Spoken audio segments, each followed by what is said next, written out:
Hello, and welcome to this week's Movie Math, where I've got a developing blizzard behind my back and a bunch of movie news in front of me. That's right. You might think it's slow goings this weekend, but I've conjured up a blizzard of movie news from so many different areas. As always, we're about to have a fascinating conversation. I got you. Okay, so this weekend, the box office was on fire in China. Whew! Yes, while this weekend, the North American box office brought in $79 million overall, although this isn't a busy time of year for us. But still, China managed to bring in 10 times that. I mean, they do have a lot more people. But the Middle Kingdom celebrated the arrival of the Year of the Horse by stampeding to the multiplex. I love having fun with you guys. Did they go to see Hollywood movies? No, they didn't. I mean, we can't get selfish. China has given us, or at least the mouse, quite a bit of money lately. But as for this weekend, they went to 5 homegrown films, including Jackie Chan's latest, Panda Plan 2. I didn't even know there was a Panda Plan 1. I find those posters hilarious.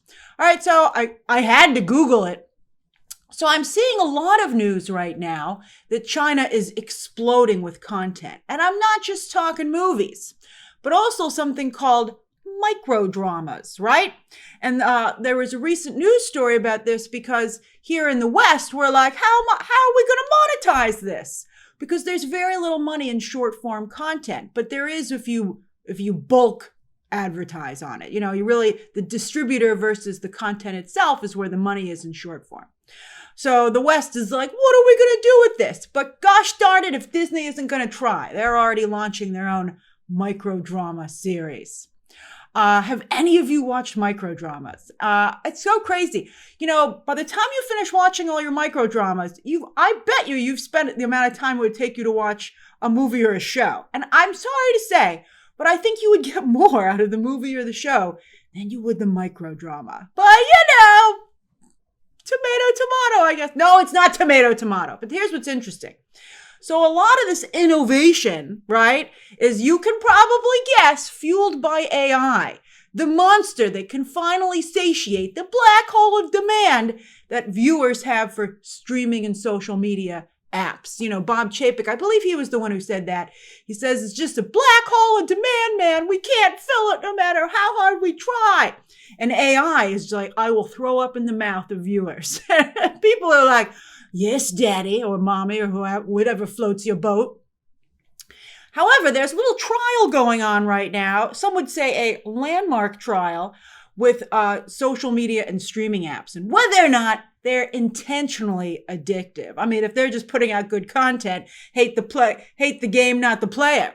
However, if they're cheating, so to speak, by making their things addictive, well, then that is a real issue. So things could change dramatically from the good old legal system. They're slow, but eventually they sometimes get the job done.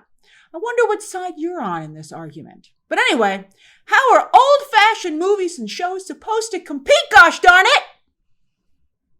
It's a genuine problem, which is why event movies and shows have become so crucial to keeping these forms of entertainment alive. Now, you don't have to spend a ton of money to create an event, as Warner Brothers is demonstrating. Their purchase has become an event. We're going to talk about that a little bit. But their low-ish budgets, low in comparison for Sinners, Weapons, and Final Destination Bloodlines on the movie front, and then with the HBO shows, A Night of the Seven Kingdoms and The Pit, I mean, those are events, baby. Big events. And A Night of the Seven Kingdoms, Season 1, wraps up tonight. My spoiler review of the entire season, including tonight's episode, will go up as soon as it ends. I've already edited it. It's done. It's ready to go. It's locked and loaded. And you'll know as soon as it goes up if you subscribe. Just hit that subscribe button. Hit the bell for notifications, enable notifications. I didn't create this system. Again, hate the game, not the player. And you'll get a notification as soon as it goes up. It'll be around 10:30 Eastern Standard Time when the episode ends. All right, and Wuthering Heights was supposed to be an event, and it kind of was, plus a 57% second weekend drop. It's pretty darn good, especially when we all thought it would drop like a rock in the 70s. It couldn't hold on to number one, though, which is a little bit embarrassing. Its break-even point, as we went over last weekend, is $200 million, and it might get there. It might just get there. And that would mean that all the money that comes after its theatrical run on digital, the ancillary market, physical sales, and more would be gravy. Sexy gravy? We're trying like Emerald Fennell. We got to get out there. Don't give up, right? And it's going to take this kind of bold experimentation, as I said, to keep traditional forms of entertainment competitive. AI could never come up with something this outrageous. Insert your own adjective there.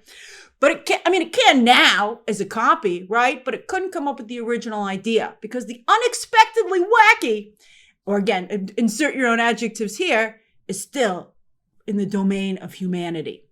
Wuthering Heights sprung out of the minds of Emerald Fennell and Margot Robbie, much the way Athena sprung out of the mind of Zeus.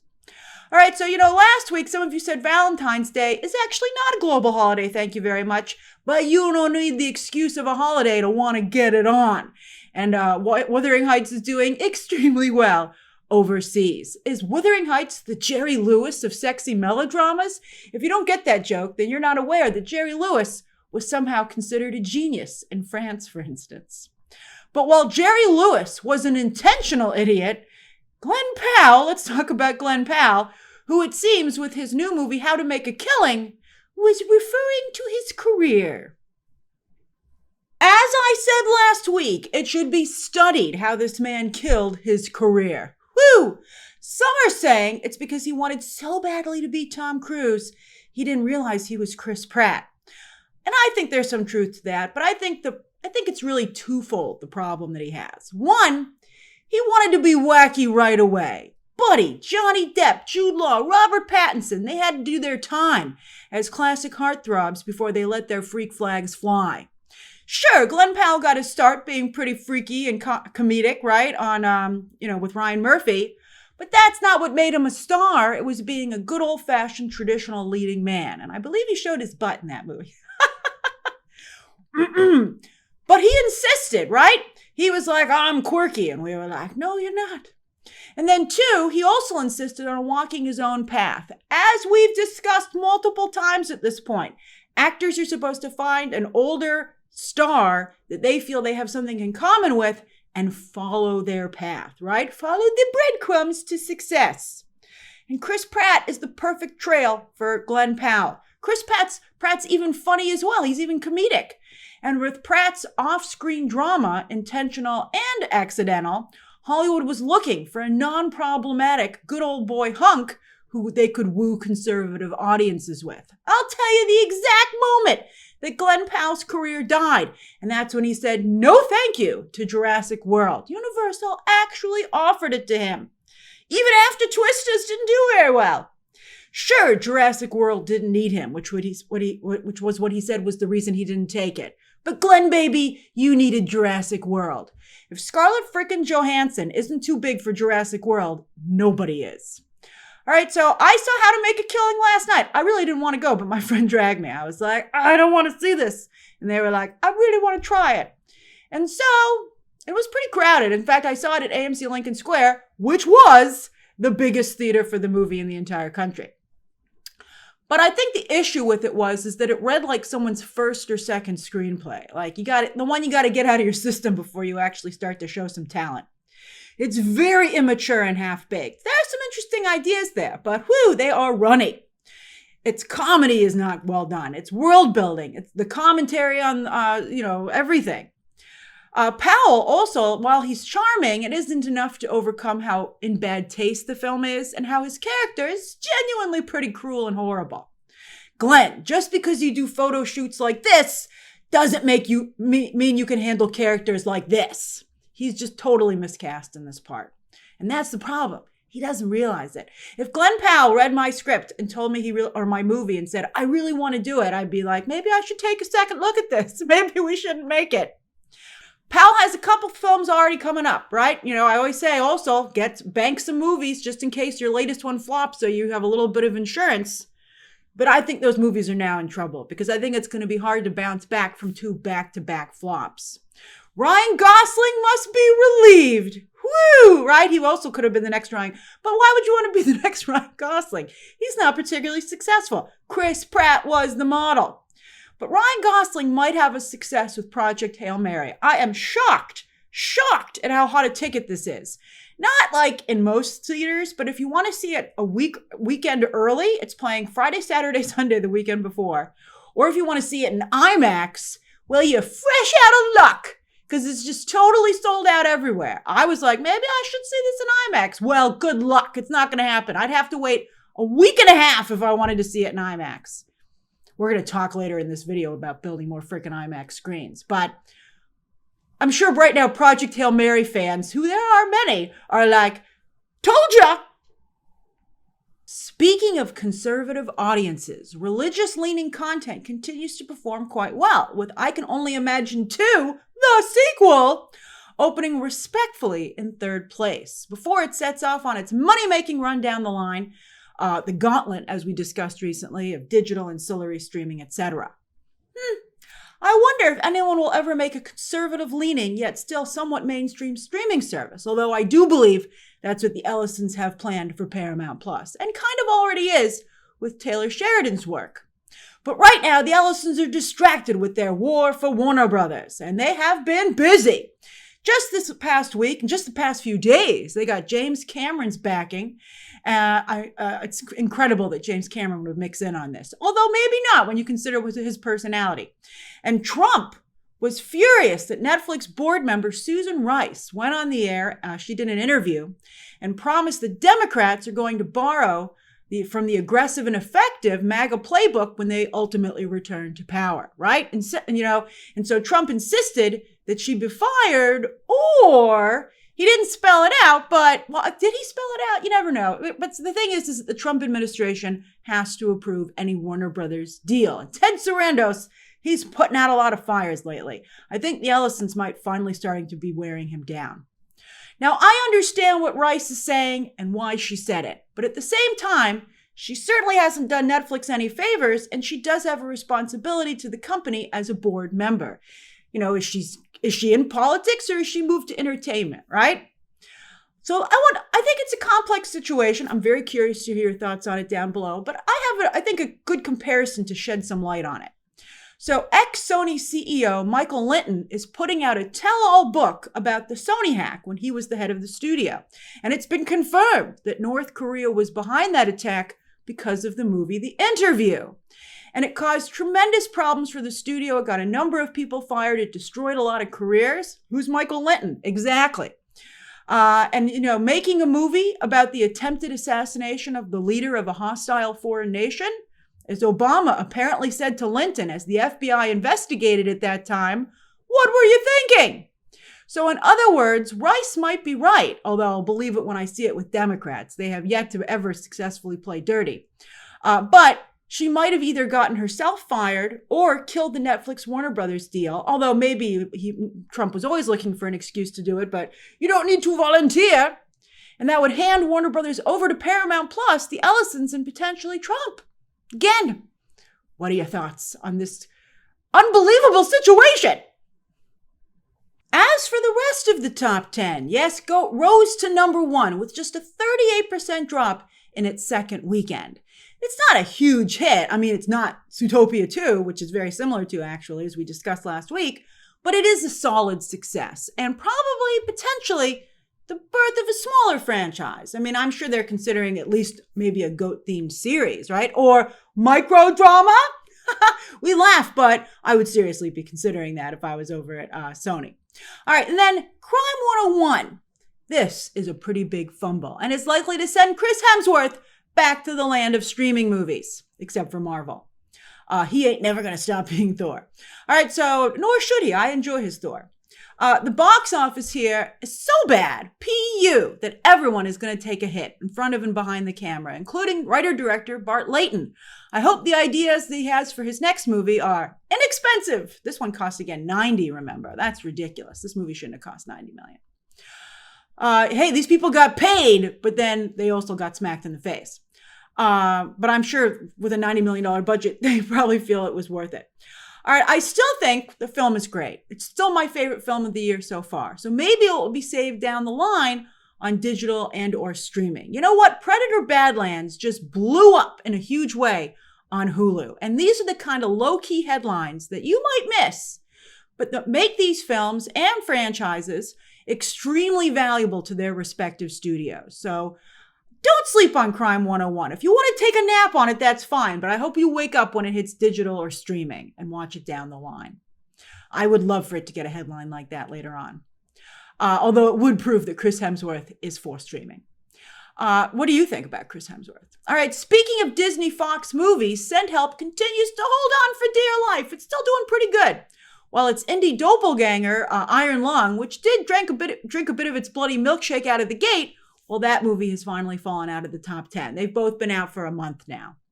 What's making some of you still check out Send Help in theaters instead of, at this point, waiting for it to hit digital or streaming? Is it perhaps that Disney sticks to the longer theatrical window and that you won't be able to see this on digital for 2 to 3 months? Right now, the guess is it's not going to hit digital till March 31st. So, I wonder if that are you aware of that when you consider what movies to see? Now, Disney Fox's Psycho Killer, though, is going to probably be out pretty soon on digital because it couldn't even open in the top 10. I hope Hollywood doesn't kill the horror genre, like by running it into the ground like they so often do with lots of crazes. I mean, in their defense, you never know for sure what's going to hit with horror fans. Horror fans are very open to experimentation. And I think, they're willing to give things a try that maybe other fans of genres would not. There's a small, podcast horror film coming up, and they had a trailer for it in front of How to Make a Killing, and I was like, I wonder if anybody would actually see that in the theater. My friend turned to me and was like, why isn't that just a podcast? But do you think you might go see that? I mean, if you're a really big horror fan, what is it that makes you decide to check out a horror movie in theaters? Even if you've never heard anything about it and it's really tiny, what is it that makes you go? And then Baz Luhrmann's Elvis documentary did fantastic. 10K per theater average, which, is really, really solid. The critic and audience scores are fantastic, and I say deservedly so because I saw this in IMAX on Friday. I saw the trailer, and I know some of you had told me you were going to see it, so I was like, oh, maybe I should. And I watched the trailer, and I was like, that looks great. And it was great. It's like getting to hang out with the king himself, both backstage and then with the best seats in the house for his iconic Vegas show. It felt like he was alive again, but not only alive again, but that you were in the actual room with him. This level of access to someone who is that iconic and bringing him down to earth that way was really an incredible experience. I really enjoyed it. I strongly recommend it. But if you want to see it in IMAX, your days are numbered because here comes Scream 7 taking IMAX screens this weekend. IMAX is so aggressive in getting filmmakers on board and doing things, but they do everything but build more screens and proper IMAXs, please. That's one of the reasons the AMC Lincoln Square IMAX is so hard to get tickets for. It's one of the only true IMAXs in existence. It's going to be one heck of an experience, let's say, trying to get opening weekend IMAX tickets for Michael and the Odyssey in IMAX. In fact, I believe the Lincoln Square Odyssey IMAX showings were already sold out a year in advance. Remember that gimmick? But they're still sold out. What's your strategy for getting IMAX tickets for these movies opening weekend? Give me some tips.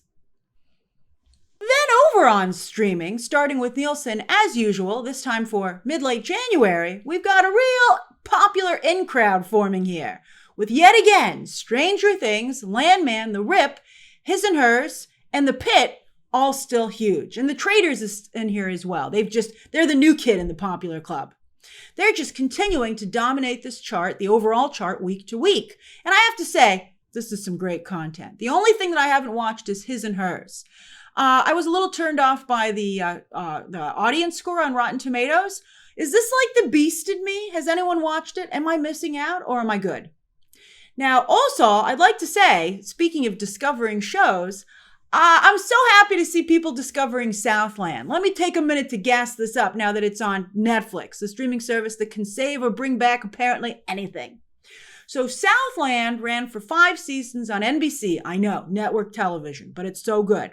About a decade ago, and it's from the pit producer, John Wells. You know how everybody's drooling over Sean Hattasey? Well, he was also on Southland. Amazing show, amazing cast. I can't recommend it enough. In fact, I'm a little jealous of you that you got to experience Southland for the first time and there aren't new episodes for me to devour. All right, on the originals chart, just as Kristen Bell landed the role of Amy Rose in Sonic 4, here comes Veronica Mars on Netflix. Perfect timing, because when we were talking about her on the live stream for the Sonic role, I don't know what happened there, the Sonic role, right?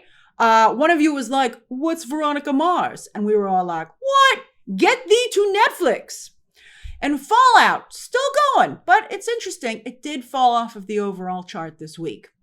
By the way, where's the Night of the Seven Kingdoms? It was in its 2nd episode at this point, right? But remember, the episodes are only 30 minutes long. And I don't know where HBO views go.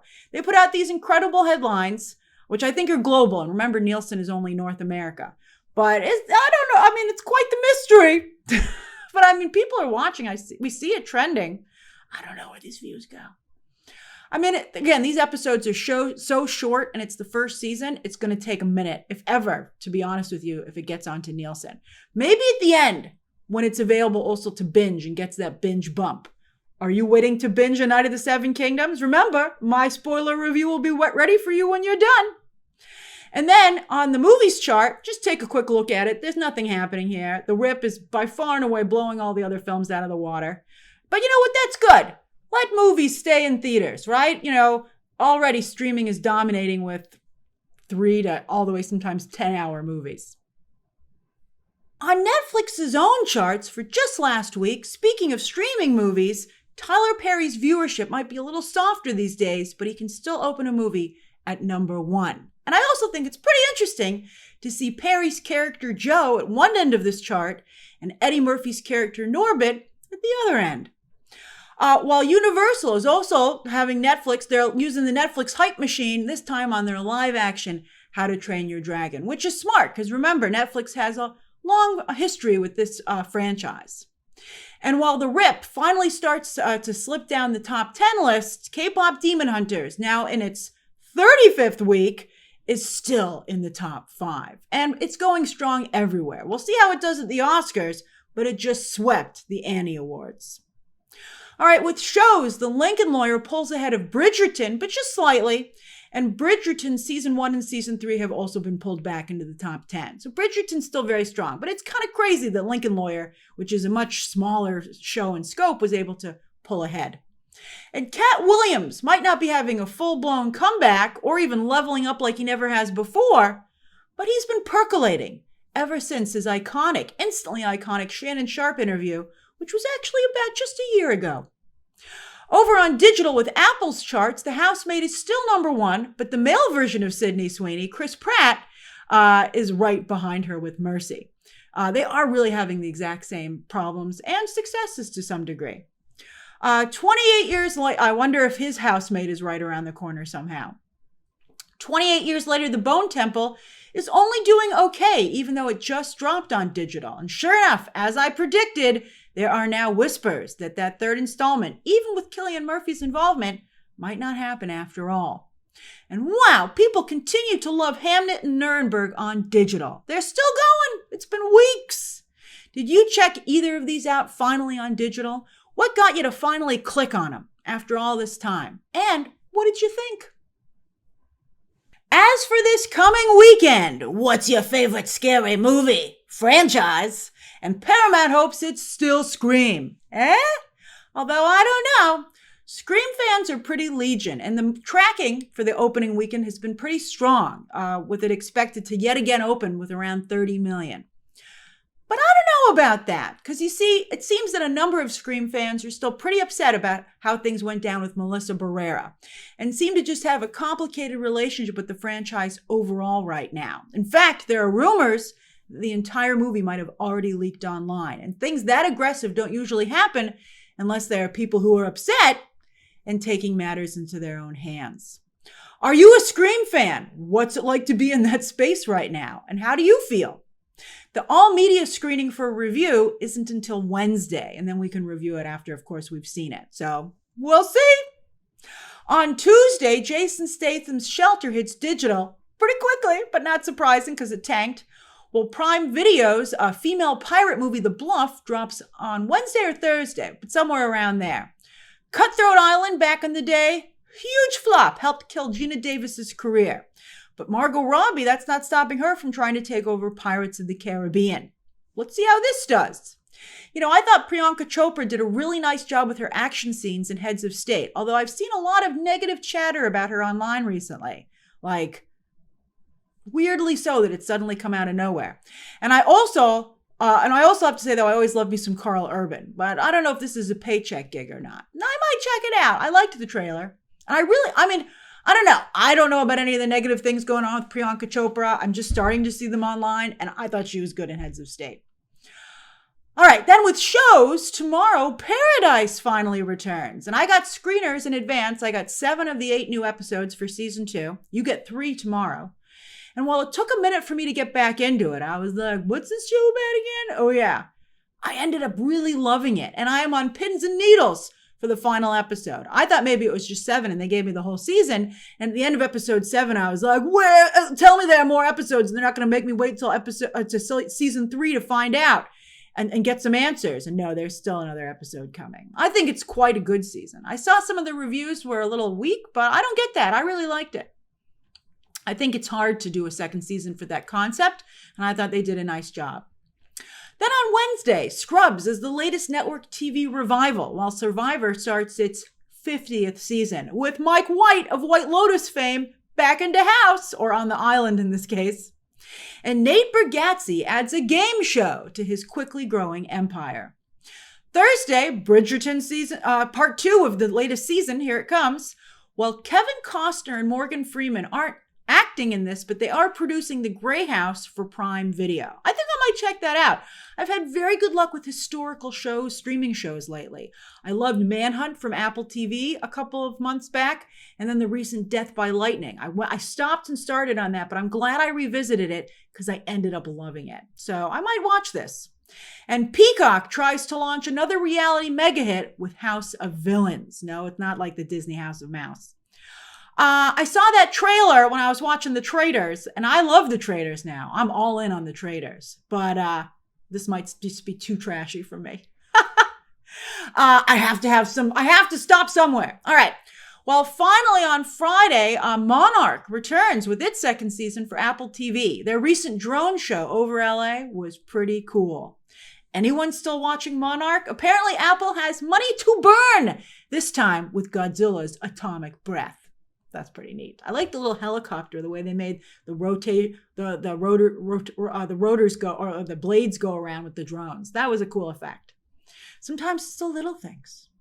All right, and that's this week's movie math. What have you been watching? What do you plan to watch? And how do you think old-fashioned movies and TV can compete in this brand new world?